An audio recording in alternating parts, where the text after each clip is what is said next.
It was our first family gathering since Frank's funeral 3 weeks ago, and I was trying so hard to make everything feel normal again. "Sarah, honey," I said, keeping my voice light. "Do you happen to know where Frank kept the spare key to his garage? I'd like to clean it out, maybe organize his tools." The spatula froze in her hand. Her smile vanished.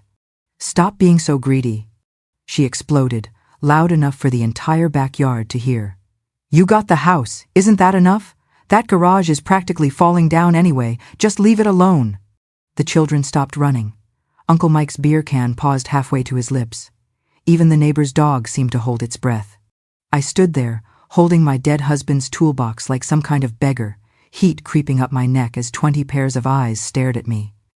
"I just wanted to honor Frank's memory," I whispered, my voice cracking, "to organize his things properly." But David, my own son, stepped beside his wife. "Mom, maybe it's too soon. You're being a bit obsessive about Dad's stuff." The word hit me like a slap, obsessive, for wanting to tend to my husband's belongings. I looked around at the silent faces, at my family treating me like I'd asked for something shameful. It was just an old garage, just some rusty tools and forgotten projects. So why did they look so terrified? The lawyer's office smelled like old leather and bitter coffee. I sat between David and Sarah in those stiff chairs, my hands folded in my lap, still wearing the black dress from Frank's funeral. Mr. Henderson had known Frank for 30 years. They'd played golf every Thursday until Frank got too sick to swing a club. "Now, Angela," Mr. Henderson said, adjusting his glasses as he flipped through the will's pages. Frank was very specific about his wishes. The house went to me, of course, our savings account, the life insurance, the car. Standard things you'd expect after 42 years of marriage. But then Henderson paused at a particular line, his finger tracing the words. "And to my beloved wife Angela, I leave the garage and all contents therein, with the hope that she will find what I've prepared for her." I blinked. What he prepared for me? Sarah's pen snapped in her hand. The sound cracked through the quiet office like a gunshot. "Frank always loved his projects," I said with a small laugh, trying to lighten the sudden tension. "I suppose I should finally sort through all those tools he collected over the years." David's chair creaked as he shifted forward. "Mom, there's really no rush." "Actually," Sarah interrupted, her voice sugar-sweet but her knuckles white around the broken pen, "I've been meaning to talk to you about that garage. It's really not safe anymore. The foundation is cracked, and the roof? The roof was fine last month when Frank was working out there," I said. Silence. Henderson cleared his throat and continued reading, but I caught the look that passed between my son and daughter-in-law. Quick, panicked, like children caught with their hands in the cookie jar. After the reading, they cornered me in the parking lot. Sarah had composed herself, that practiced smile back in place, but her eyes remained sharp. "Angela, we're just worried about you," she said, placing a hand on my arm. "That old garage is practically falling down. You could get hurt." "Maybe we should just sell the whole property," David added. "Start fresh somewhere smaller, easier to maintain." I stared at my son, this man I'd raised, whose scraped knees I'd bandaged, whose nightmares I'd chased away. He wouldn't meet my eyes. "I'll think about it," I heard myself say. But even as the words left my mouth, something hard and determined settled in my chest. Frank had left me that garage specifically, had written those strange words about preparing something for me. And my own family was practically begging me to stay away from it. That night, I couldn't sleep. I wandered through our empty house, touching Frank's coffee mug, still sitting by the sink, his reading glasses on the kitchen table. Everything felt too quiet without his gentle snoring down the hall. I found myself in our bedroom, opening the drawer of his nightstand. His medications were still there, along with old receipts and a book of crossword puzzles. But buried underneath, wrapped in a piece of tissue paper, was his wedding ring. My fingers trembled as I lifted it. Frank had taken it off only once in 42 years when he'd had surgery on his hand 3 years ago. But I remembered another habit of his, one that had started in recent months. When we'd watch TV in the evenings, I'd catch him turning this ring around his finger, over and over, like he was working up the courage to say something important. The same way he'd fidgeted with it during dinner conversations when David would ask about his finances. the same nervous gesture when Sarah would mention how expensive Emma's school was getting. Frank had been keeping secrets, and whatever he'd hidden in that garage, David and Sarah knew about it. I slipped the ring onto my thumb and made a decision. I would get into that garage with or without their permission. But first, I needed to understand why the people who claimed to love me were so terrified of what I might find there. The house settled around me with a soft creak. Outside, a car engine started in the distance. Or maybe it was closer than I thought. The photograph fell from Frank's desk drawer like an accusation. There he stood, 20 years younger, grinning beside a freshly built garage with his hammer still in his hand. His work shirt was soaked with sweat, but his smile could have powered the whole neighborhood. I remembered that day, July 1985. He'd called me outside to see his legacy project, as proud as a little boy showing off a sandcastle. I'd barely glanced up from Emma's diaper before hurrying back inside, muttering something about how we didn't need another place for him to collect junk. Now, sitting in his study at 2 a.m, I stared at that young man's face and felt shame crawl up my throat like bile. I'd never really looked at what he'd built. His desk was chaos: bank statements mixed with medical bills, insurance papers scattered between old birthday cards. But underneath it all, I found his appointment calendar. The little black book where he'd written everything in his careful handwriting. Garage work appeared every Saturday for the past 5 years, sometimes twice a week. While I'd been at my book club or visiting my sister, Frank had been disappearing into that old building behind our house. What had he been doing out there all those hours? I flipped through page after page. Garage, finishing touches. Garage, final preparations. The entries stopped 3 weeks before his heart attack, replaced by doctor's appointments and medication reminders. Guilt hit me like a slap. While my husband was dying, while he was planning something important enough to spend years on, I'd been complaining about his weekend projects disrupting my quiet mornings. The bank statements told another story. Small cash withdrawals, $50 here, $100 there, always on Saturdays, always followed by garage work in his calendar. Frank had been spending money on something, buying materials, planning, preparing something for me. I found myself reaching for the phone, my fingers dialing Henry Morrison's number before I'd fully decided to call. Frank's oldest friend, the one who'd helped him pour the garage foundation all those years ago. Henry's gravelly voice answered on the 4th ring. "Angela, everything all right, hun? It's pretty late." "I'm sorry to wake you," I said, my voice barely above a whisper. "I was just going through Frank's things. I found some pictures of when you two built the garage." A pause. Then that warm chuckle I remembered from countless backyard barbecues. "Oh, that old project. Frank was so excited about that thing. Talked my ear off for months about his plans. He mentioned it was his legacy project," I said carefully. "I was wondering, did he ever tell you what he'd been working on out there recently? He seemed to spend a lot of time in the garage these past few years." The silence stretched too long. When Henry spoke again, his voice had changed. Careful, guarded. "Well, Angela, Frank did mention he was working on something special." My heart stopped. "Special how?" "He made me promise not to say anything. Said it was a surprise for you, something you'd find when the time was right." Henry's words came slowly, like he was weighing each one. But that man was secretive about it, wouldn't even let me peek inside the last few months. The phone trembled in my hand. "Henry, what do you think?" "Angela," he interrupted gently. "Frank loved you more than life itself. Whatever he was preparing in that garage, it was his final gift to you. But he was real specific about the timing." After I hung up, I sat in Frank's chair and stared at the photograph again. That proud smile, those excited eyes. He'd been planning something for 20 years, working towards some goal I'd been too busy to notice. And now David and Sarah were desperate to keep me away from it. The pieces clicked together like tumblers in a lock. Frank had known something about our family, about David and Sarah. He'd spent 5 years preparing some kind of message, some revelation he couldn't share while he was alive. But they knew. Somehow, David and Sarah had figured out what Frank was planning. Their panic at the lawyer's office, their sudden concern about structural safety, their eagerness to sell the property, it all made sense now. They weren't protecting me from a dangerous building. They were protecting themselves from whatever Frank had discovered. I stood up slowly, my joints protesting after hours hunched over papers. Through the window, I could see the garage silhouetted against the streetlight, its dark windows like closed eyes keeping secrets. Frank had built it as a young man full of dreams. He'd returned to it as an old man full of purpose. And somewhere in that building was the truth he'd spent years preparing for me to find. The truth my own family was willing to lie, manipulate, and humiliate me to hide. I touched his wedding ring, still on my thumb, and made a promise to the empty room. I'm coming, Frank.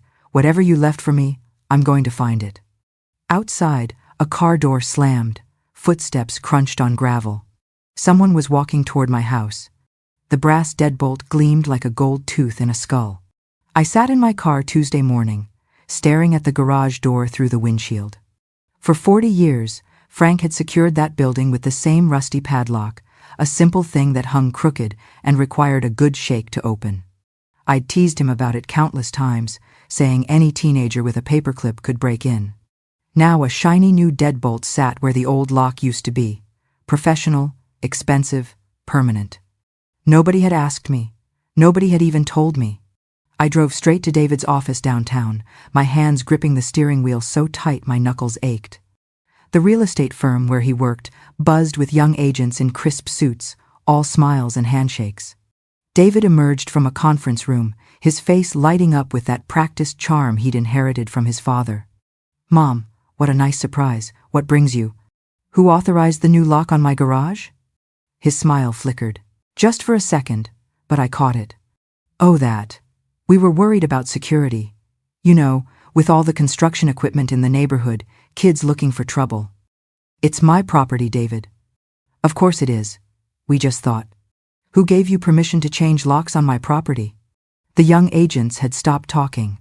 They pretended to shuffle papers, but I felt their eyes on us. David's jaw tightened the way it used to when he was 7 and caught stealing cookies. "Mom, let's not do this here. Answer the question." He glanced around, then stepped closer, lowering his voice. "Look, we're trying to protect you. That building isn't safe, and if someone got hurt on your property, I want a key." "Mom, I want a key to my own garage, David, today." He studied my face like he was seeing me for the first time. The mask was slipping now, revealing something harder underneath. I'll see what I can do." But I was already walking away. At the hardware store, old Pete Hansen looked up from his key-cutting machine with a smile that had welcomed 3 generations of our family. "Angela, how you holding up, hun?" "I need copies of my house keys made, Pete, all of them." As he worked, I mentioned the garage lock situation casually. Pete's hands paused over the keys. "Funny thing," he said, not meeting my eyes. "Young couple came in here last week, asked me not to cut any keys for the old lady on Maple Street, said she was getting forgetful, might lose them." The words hit me like ice water. "The old lady?" Now, I didn't pay them much mind, known you since you were knee-high to a grasshopper, but they seemed real concerned about your safety. Old lady, forgetful, safety. David and Sarah had been making rounds, painting me as some senile woman who couldn't be trusted with keys to her own property. How many other people had they talked to? How many neighbors now saw me as a confused widow who needed managing? That afternoon, I called my lawyer. Frank's estate was settled, but I needed to understand my rights as a property owner. Could family members change locks without permission? Could they claim safety concerns to override my ownership? "Angela," my lawyer said carefully, "if you're having family disputes about property access, that's concerning. Are you feeling pressured to make decisions you're not comfortable with?" I almost laughed. Pressured was putting it mildly. "I just want to know my legal standing. As sole inheritor, the property is yours completely. No one can restrict your access without a court order declaring you incompetent. Is there something specific that's happened?" Incompetent. The word stuck in my throat like a fishbone. After hanging up, I sat in Frank's study and thought about the pattern emerging. The lock change, the whisper campaign about my mental state, the urgent push to sell the property. They weren't just keeping me out of the garage. They were building a case that I shouldn't be allowed near it.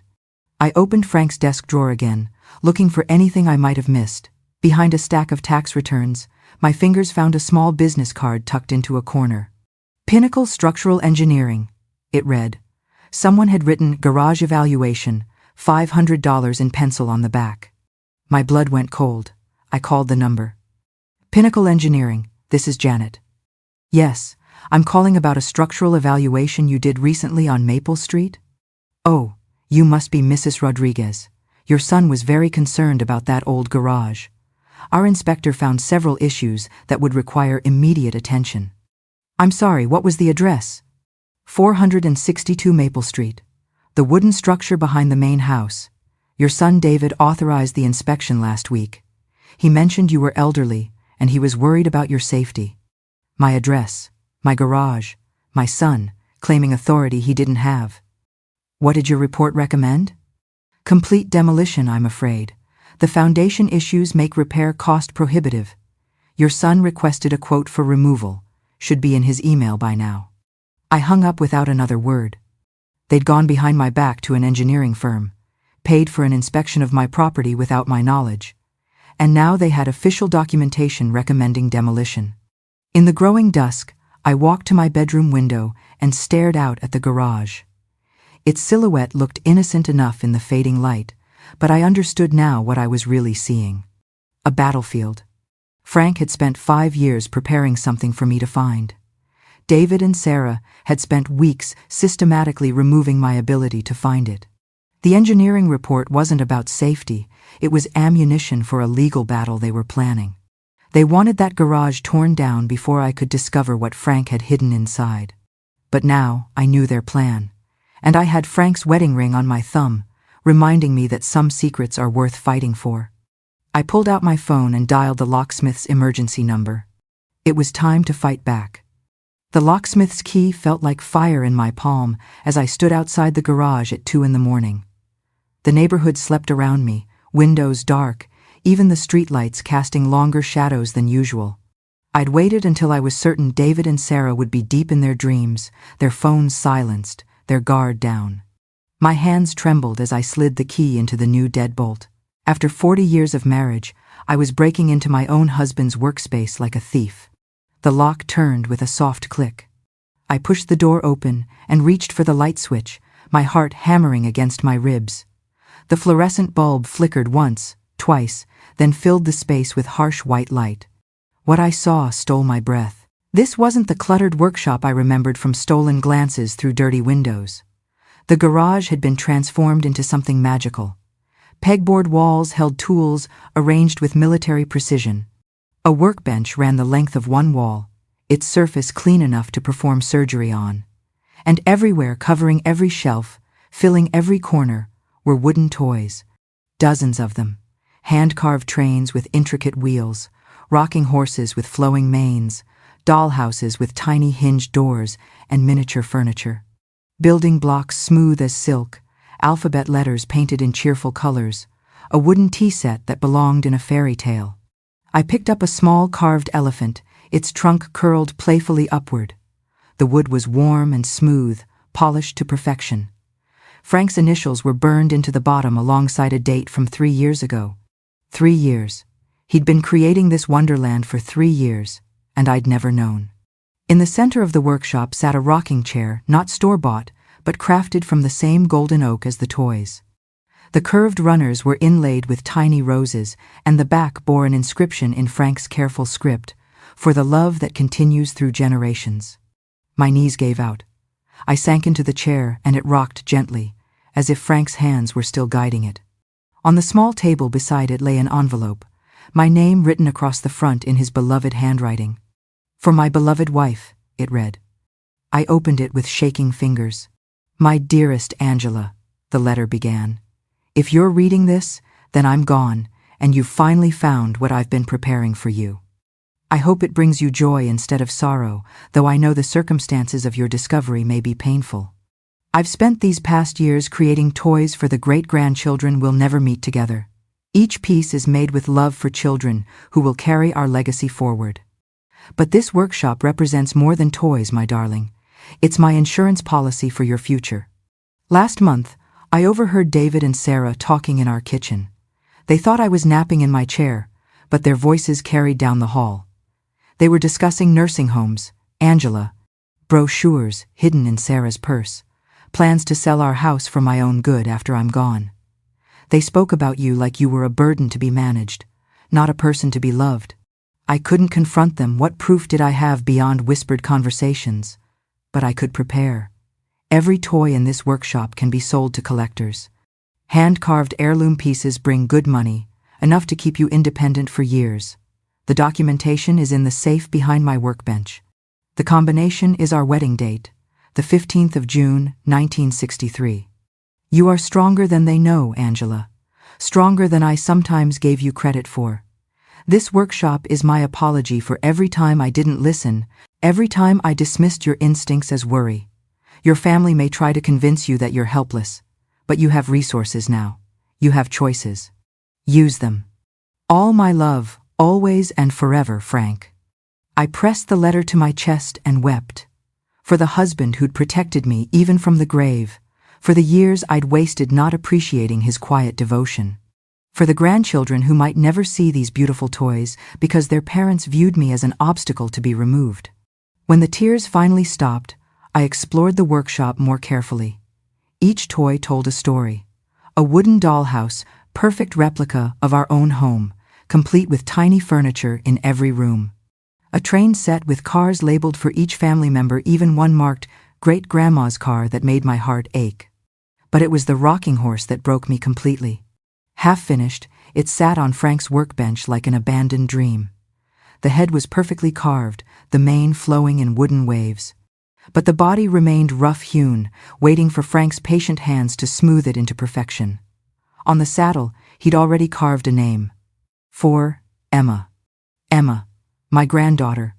But this wasn't for the Emma I knew. This was for another Emma, a future Emma. My mind raced back to Sarah's behavior at recent family dinners. Her sudden pickiness about food, her frequent trips to the bathroom, her loose-fitting clothes and strategically placed purses. Sarah was pregnant. They were expecting another child, and they'd never told me. I was going to be a great-grandmother, and my own family had decided I didn't deserve to know. Frank had known, though. Somehow, he'd discovered their secret and had been preparing a gift for a great-granddaughter I might never meet. I ran my hands along the rocking horse's unfinished flanks and made a silent promise. Whatever it took, little Emma would know her great-grandmother. She would rock on this horse and play with these toys and hear stories about the grandfather who loved her before she was even born. But first, I needed to see what else Frank had left me. The safe behind his workbench was cleverly hidden, painted to match the pegboard wall.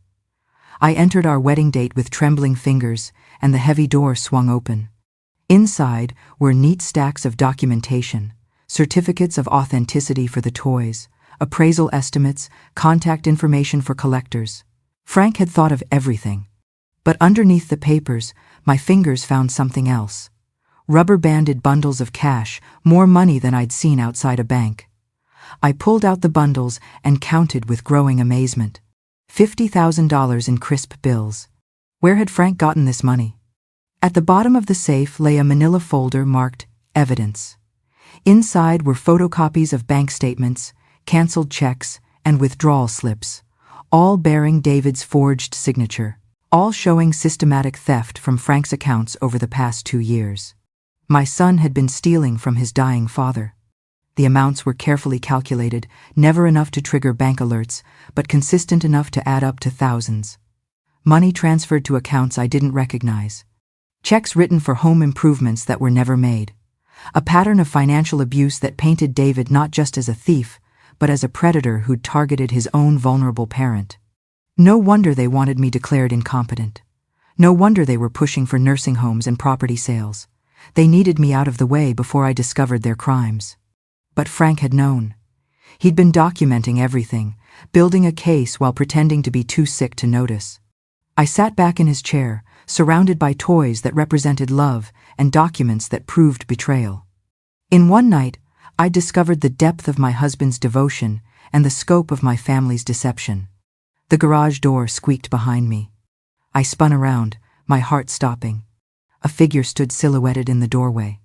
The phone rang at 7 in the morning, 3 days after my midnight discovery. Sarah's voice cut through the receiver like a serrated knife. "Angela, we need to talk. Mrs. Henderson saw your car at the house at 2 in the morning. What were you doing snooping around that garage?" Snooping? In my own property. I almost laughed. "I was visiting Frank's workshop," I said calmly, stirring my coffee with steady hands. "It's quite remarkable what he built in there." Silence. Then Sarah's voice, sharper now. "Angela, you promised you'd think about selling. That building isn't safe. Why don't you and David come for Sunday dinner this week? Bring the children. I have something wonderful to show everyone." "Angela." "Say, 2 o'clock? I'll make Frank's favorite pot roast." I hung up before she could refuse. Sunday arrived gray and cold, the kind of October day that promised winter was coming whether you were ready or not. I spent the morning cooking Frank's recipes, humming his favorite songs, preparing for the performance of my life. At exactly 2 o'clock, I heard car doors slam in my driveway. Through the window, I watched David adjust his tie while Sarah smoothed Emma's hair with sharp, nervous movements. Even from a distance, I could see the tension in their shoulders. "Grandma!" Emma burst through my front door like sunshine, throwing her arms around my waist. Behind her, 10-year-old Jake followed more cautiously, sensing the adult tension he couldn't name. "Something smells amazing," David said, his smile too bright, his hug too brief. Sarah kissed my cheek, but her eyes were already scanning the room like she was looking for evidence of something.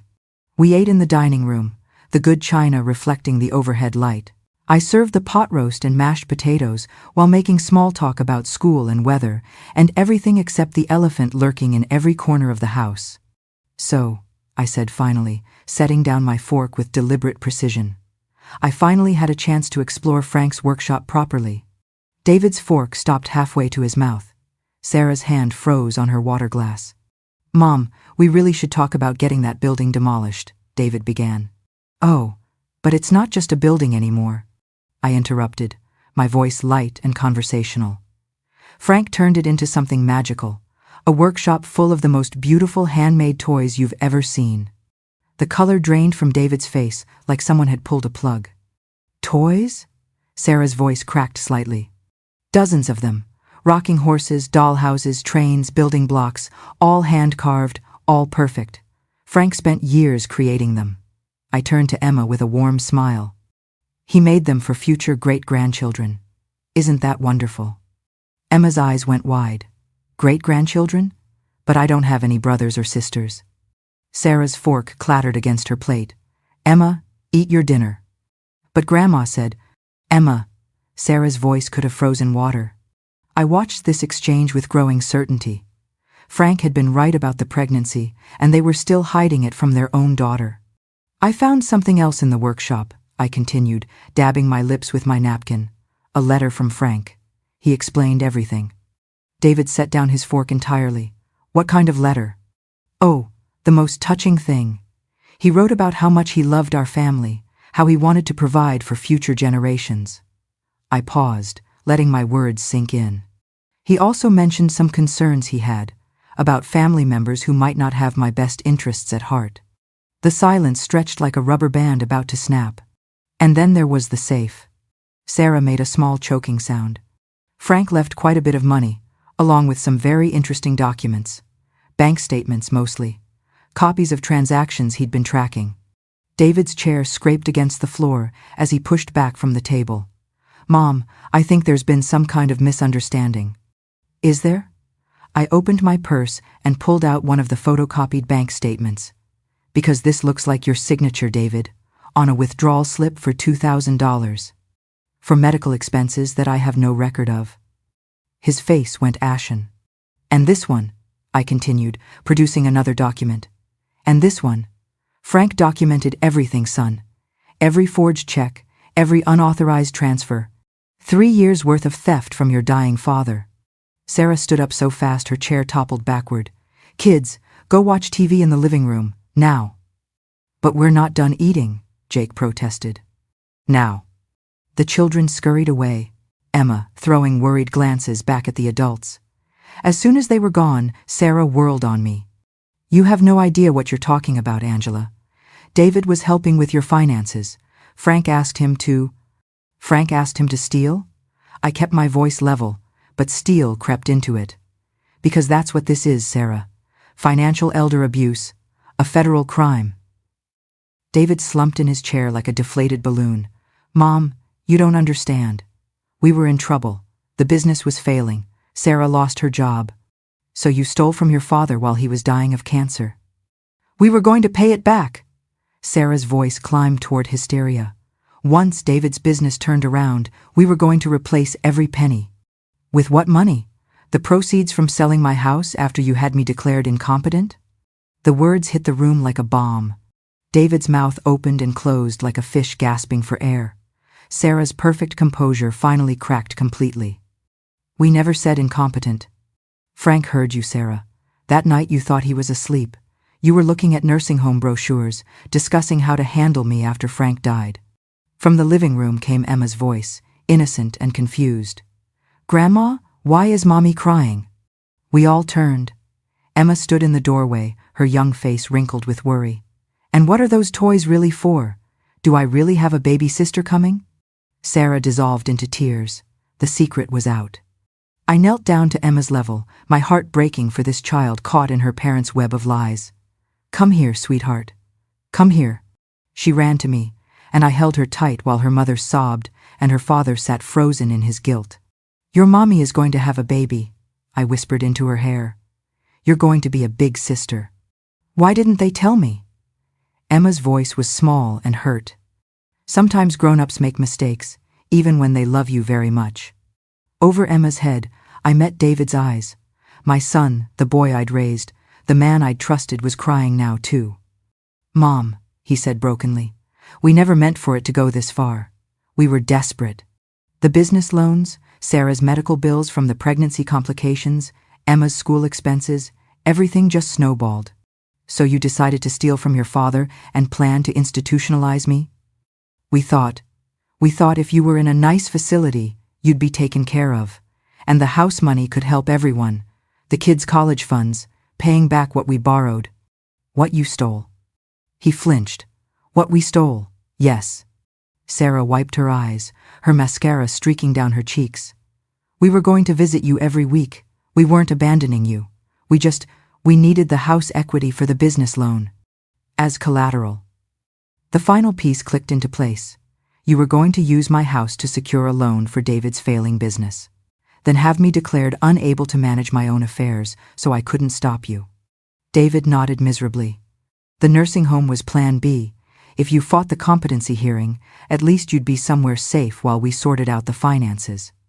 I stood up slowly, Emma still clinging to my hand, and Frank figured it all out. Dad was getting suspicious about the bank statements. We tried to be careful, but he started asking questions. We thought if we could just buy more time. Time for what? For him to die before he could expose you? The accusation hung in the air like poison gas. David buried his face in his hands. We loved him, Mom. We loved you. We panicked. You betrayed us. The simple truth of it settled over the dining room like a shroud. My son and daughter-in-law had planned to steal my home, my independence, and my dignity. They'd involved professionals, forged documents, and manipulated family members to make it happen. And all while Frank lay dying, knowing exactly what they intended but too weak to stop them. What happens now? Sarah whispered. I looked around the dining room, where we'd shared so many holiday meals, birthday celebrations, ordinary Sunday dinners, where I'd taught David to use proper silverware and helped Emma learn to tie her shoes.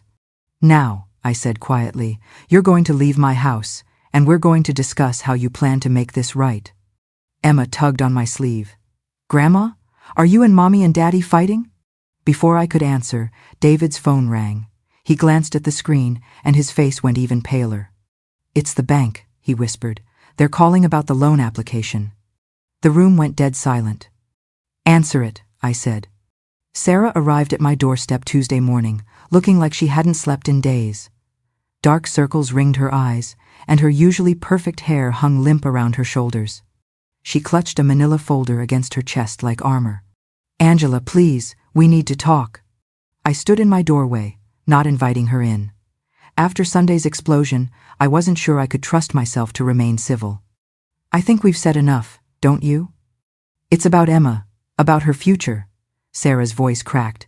The toys in Frank's garage, they're worth something, aren't they? We could sell them? Put the money toward Emma's college fund? She deserves that much, at least. The audacity took my breath away. Even now, even after everything, she was still scheming to get her hands on Frank's legacy. Those toys aren't for sale, Sarah. But Emma needs parents who don't steal from dying grandparents. I stepped back and closed the door. But Sarah pressed her hand against it.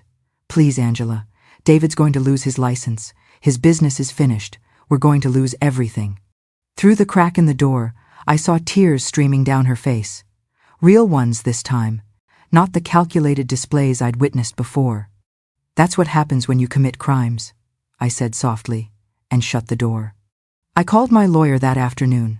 Richard Hoffman had handled Frank's will, our house purchase, and every legal matter for the past 20 years. His voice was grave when I explained what I'd discovered. Angela, if what you're telling me is accurate, we're looking at multiple felonies: financial elder abuse, forgery, potentially conspiracy. This isn't a family disagreement, this is criminal behavior. I know. The words tasted like ash. What are my options? We need to involve the authorities, and we need to protect you immediately. I'll call the bank and have them freeze any accounts David had access to. At the bank, I learned the true scope of my son's betrayal. The manager, Mrs. Miller, spread the statements across her desk like evidence at a crime scene. Mrs. Rodriguez, I'm so sorry. If we'd known these weren't legitimate transactions. The numbers swam before my eyes. $37,000, stolen over 3 years. Money that should have gone to Frank's medical care, to making his final months comfortable. Instead, it had funded David's failing business and Sarah's shopping habits. There's something else, Mrs. Miller said carefully. We received a power of attorney document last month, signed by you. It would have given your daughter-in-law Sarah access to all your accounts. My blood went cold. I never signed any such document. Mrs. Miller slid the paperwork across the desk. There was my signature, or a very good imitation of it. The document was dated 2 weeks before Frank's death. They were going to take everything, I whispered. We held off processing it pending verification. Standard procedure for elderly account holders. I'm glad we did. That evening, I sat in Frank's study reading his letter again. Your family may try to convince you that you're helpless, but you have resources now. You have choices. Frank had known this day would come. He'd prepared me for it. I picked up the phone and called the police. Detective Martinez arrived the next morning, a compact woman with kind eyes and a no-nonsense demeanor. She spread Frank's evidence across my dining room table alongside the bank's documentation. This is thorough, she said, impressed. Your husband built an airtight case, forged signatures, unauthorized withdrawals, attempted fraud with the power of attorney. We have enough for multiple charges. He's my son, I said quietly.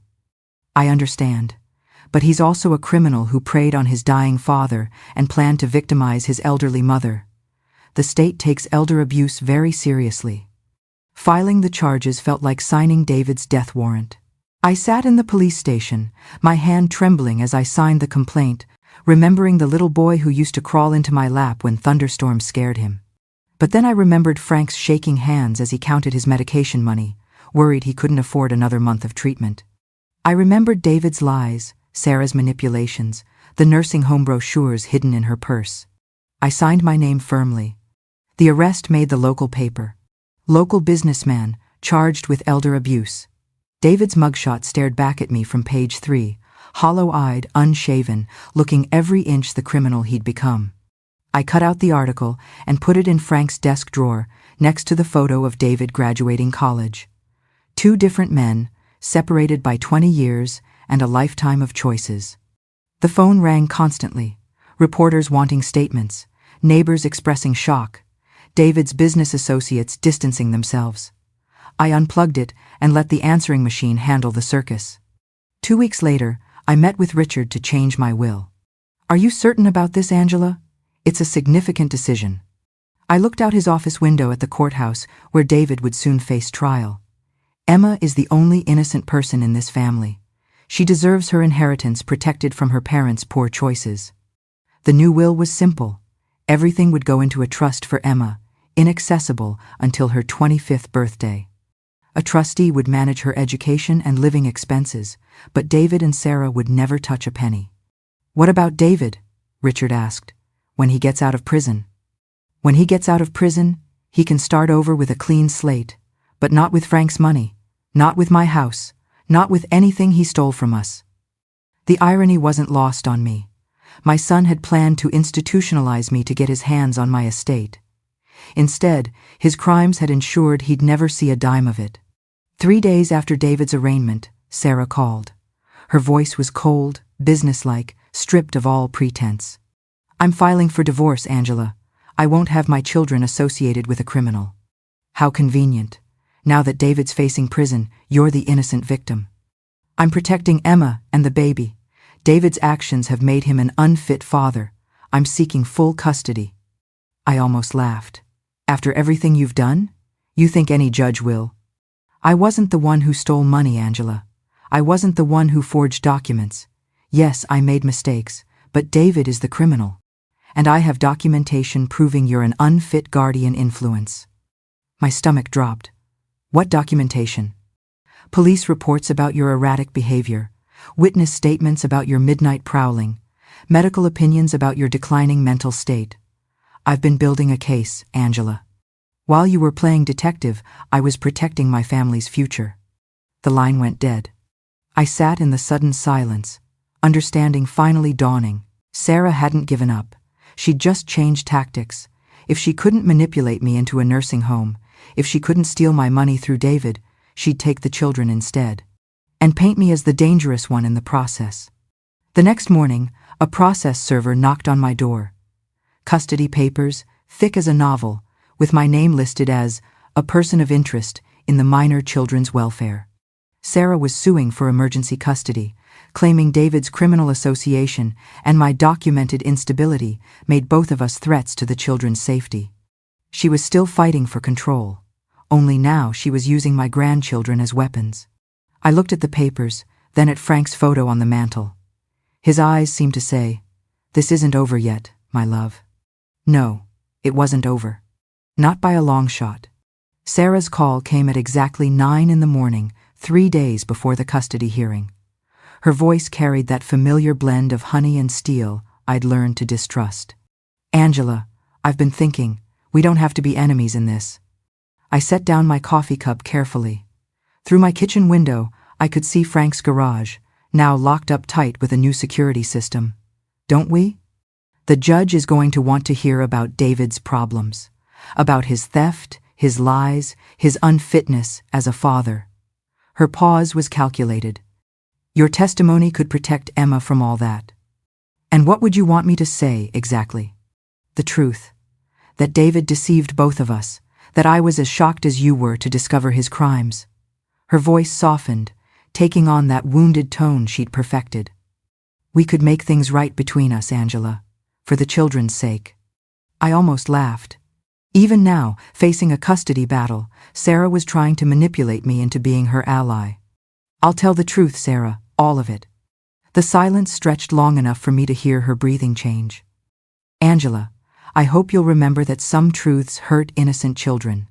The threat was subtle but clear. Cooperate, or Emma would pay the price. "Goodbye, Sarah." The family court building smelled like disinfectant and broken dreams. I sat in the witness room, wearing my best navy dress and Frank's wedding ring on a chain around my neck. The court-appointed advocate for Emma had already interviewed me twice, a kind woman named Mrs. Patterson who specialized in protecting children's interests. "Mrs. Rodriguez," she'd said during our last meeting, "Emma drew something for me. I'd like to show it to you." The crayon drawing was unmistakably my granddaughter's work, stick figures standing around a building filled with colorful shapes. "She called it Grandpa's Toy Shop, Mrs. Patterson explained. When I asked her about it, she said Grandpa had been making toys in the garage, but Mommy and Daddy told her it was a secret and she couldn't tell anyone. My heart had broken all over again. Emma had known about Frank's workshop all along. While I'd been agonizing over discovering it, my granddaughter had been carrying the weight of another family secret. Now, sitting in the courtroom, I watched Sarah take the witness stand first. She looked perfect, understated makeup, conservative suit, the image of a devoted mother protecting her children from chaos. Her lawyer guided her through her story with practiced precision. Yes, she'd been shocked to discover David's theft. No, she'd had no knowledge of his criminal activities. She'd only wanted to protect her children from an increasingly unstable family situation.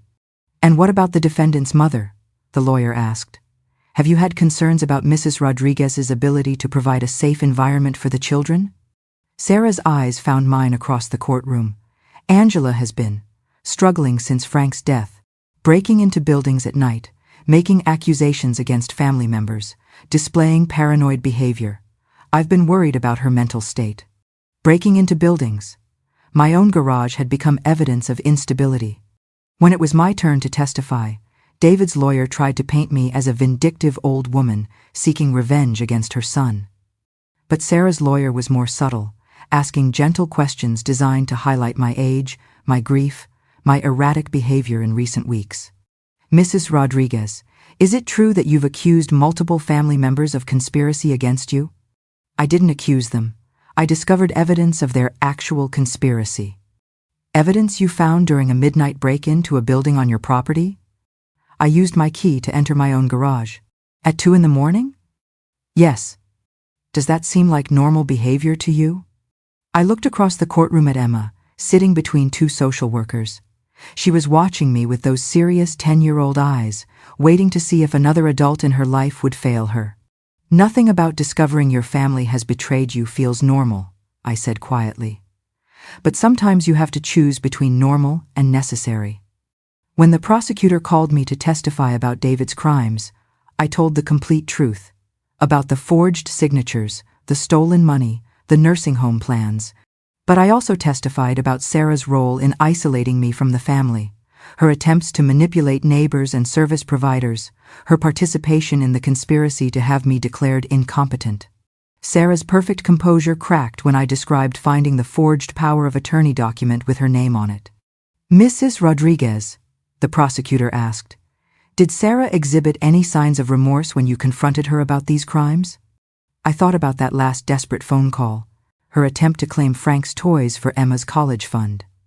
She exhibited signs of regret that they'd been caught. The custody decision came 2 weeks later. I sat in my lawyer's office as Richard read the judge's ruling. Joint custody to Sarah, with David receiving supervised visitation upon completion of his sentence and probation. Emma will spend alternating weekends with her paternal grandmother, with provisions for extended summer visitation. I'd won partial custody of Emma. More importantly, the judge had seen through Sarah's manipulation. "The court notes," Richard continued, "that while Mrs. Rodriguez has experienced recent family trauma, her actions appear to be those of a rational person responding to genuine threats to her well-being and financial security. Her petition for grandparent rights is hereby granted." David's sentencing came the same week.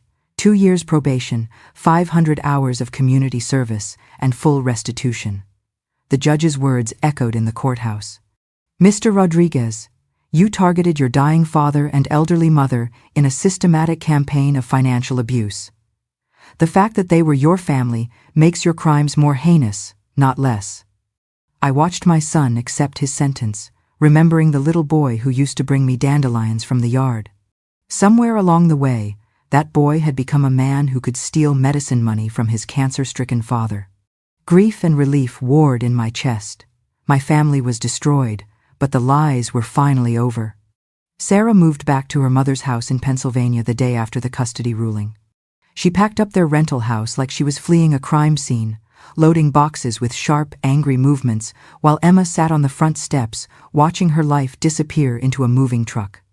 I arrived as they were finishing, bringing a small suitcase of toys Frank had made. "These are yours," I told Emma, kneeling down to her level. "Your grandfather made them especially for you." Emma hugged the wooden elephant to her chest, the same one I'd first discovered in the garage. "Grandma, are Mommy and I moving away forever?" "Not forever, sweetheart. You'll visit me every other weekend, And this summer, you'll stay with me for a whole month." Sarah appeared in the doorway, her face a mask of controlled fury. "The truck's ready, Emma. Say goodbye."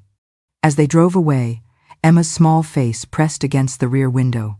I stood in my empty driveway and felt something I hadn't experienced in months. Peace. The family I'd known was gone, destroyed by greed and betrayal. But what remained was authentic. Emma knew the truth now. She understood that her grandmother had fought for her, that her grandfather had loved her enough to spend years carving toys for her future. The lies were over. The manipulation had ended. For the first time since Frank's death, I was free.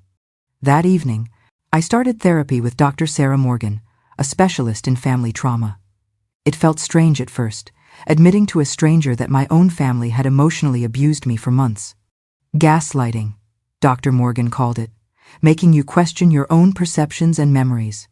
It's a common tactic in financial abuse cases. I kept thinking I was being paranoid. That was the point. They needed you to doubt yourself so you wouldn't trust your instincts about their behavior. Learning there were names for what had happened to me, that other families had survived similar betrayals, began the slow process of healing. 2 months later, Emma came for her first overnight visit. She helped me organize Frank's workshop, learning the stories behind each carved animal and hand-built dollhouse. "Grandpa really made all this for me?" she asked, running her fingers over the rocking horse he'd never finished. "For you and your baby sister, and maybe for your own children someday." That night, as Emma slept in David's old room, I sat in Frank's workshop among the toys he'd carved with love and patience.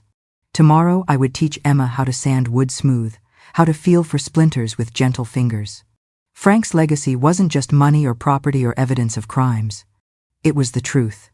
And the truth, finally spoken, had set us all free. But as I locked up the workshop for the night, I noticed something I'd missed before.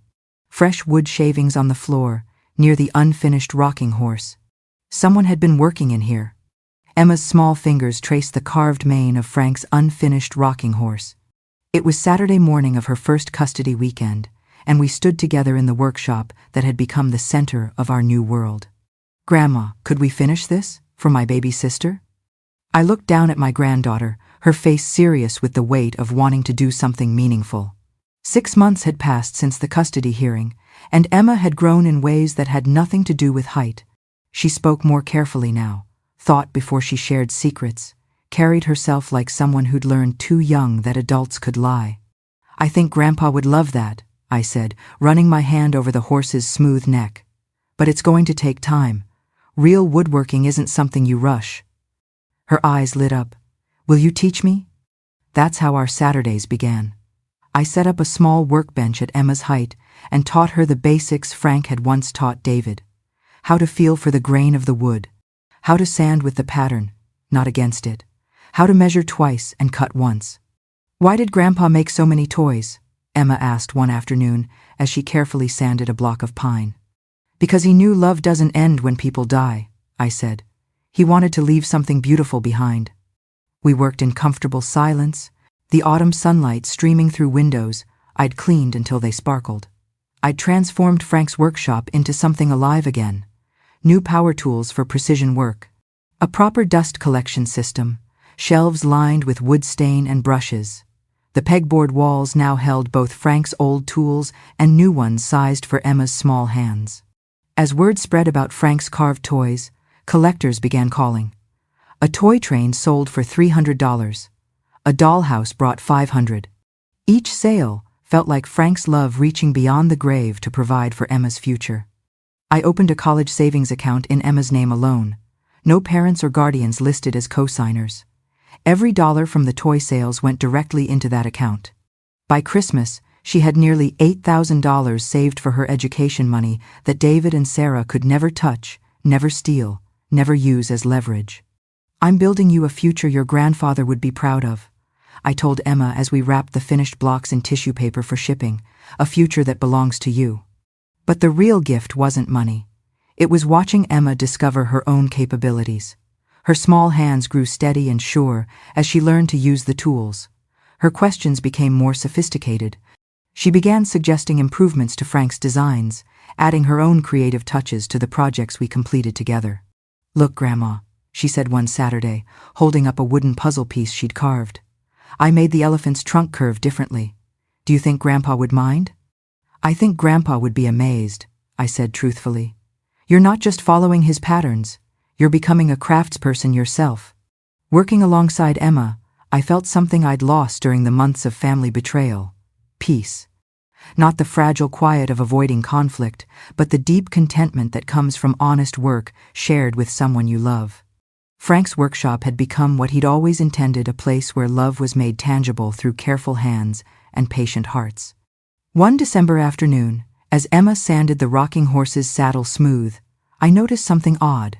The wood felt different under my palm, slightly hollow in one spot. I pressed gently and heard a soft click. A small panel in the saddle popped open, revealing a hidden compartment. Inside lay a folded piece of paper, Frank's handwriting instantly recognizable. "What is it, Grandma?" My hands trembled as I unfolded the note. Frank's final message, hidden where only someone completing his work would find it. "My beloved Angela," it read. "If you're reading this, then you and Emma have finished what I could only start. I couldn't protect you while I was alive, my body failed before my heart did. But I made sure you'd have everything you needed to protect yourself. The toys will sell for good money, but that's not the real treasure. The real treasure is time. Time with Emma, time to heal, time to build something new from the ashes of what we lost. David and Sarah tried to steal your future, but they couldn't steal your strength. I always knew you were stronger than you believed. Now you know it too. All my love, Frank. P.S. Check the horse's left ear. I hid something special there too." Emma watched wide-eyed as I found the second compartment in the rocking horse's ear.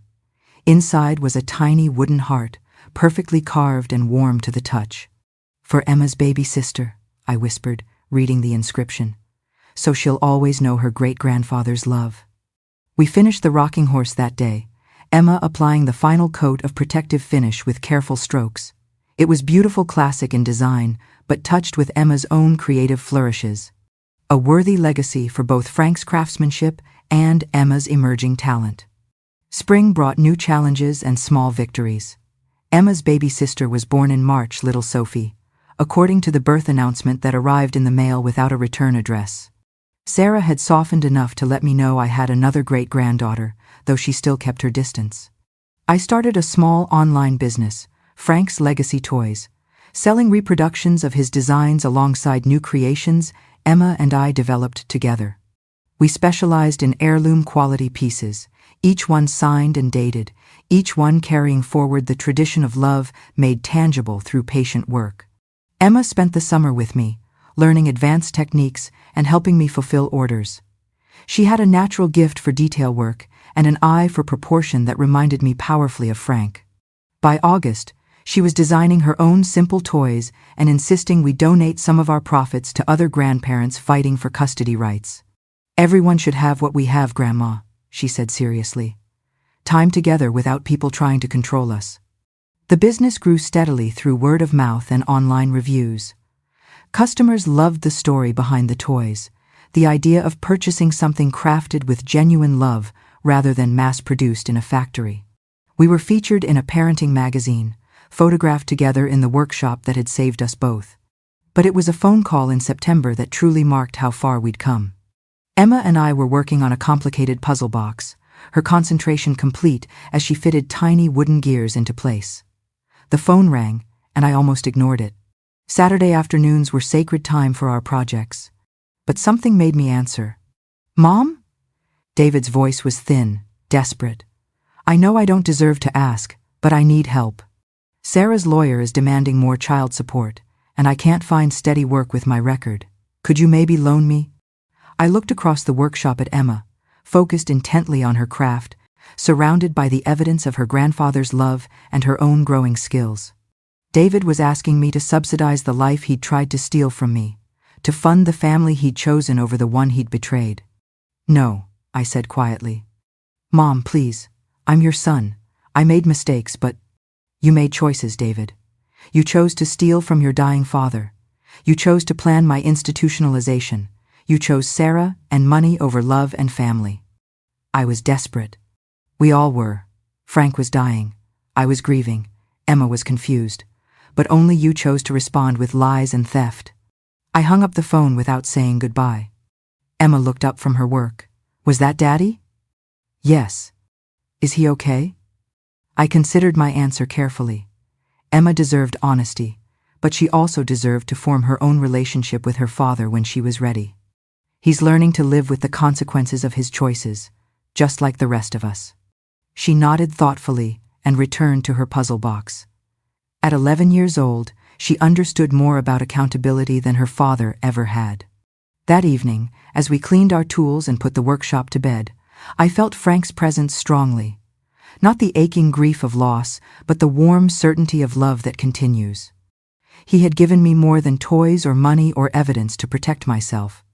He had given me the truth, and the truth had set us all free.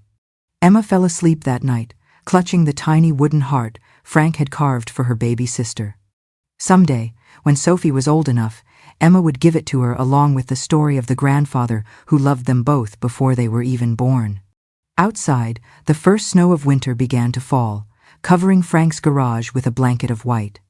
Inside, protected and warm, lay everything we needed to build our future together: tools and wood, patience and love, and the unshakable knowledge that some bonds are stronger than betrayal. The people who tried to steal my life were gone. What remained was beautiful.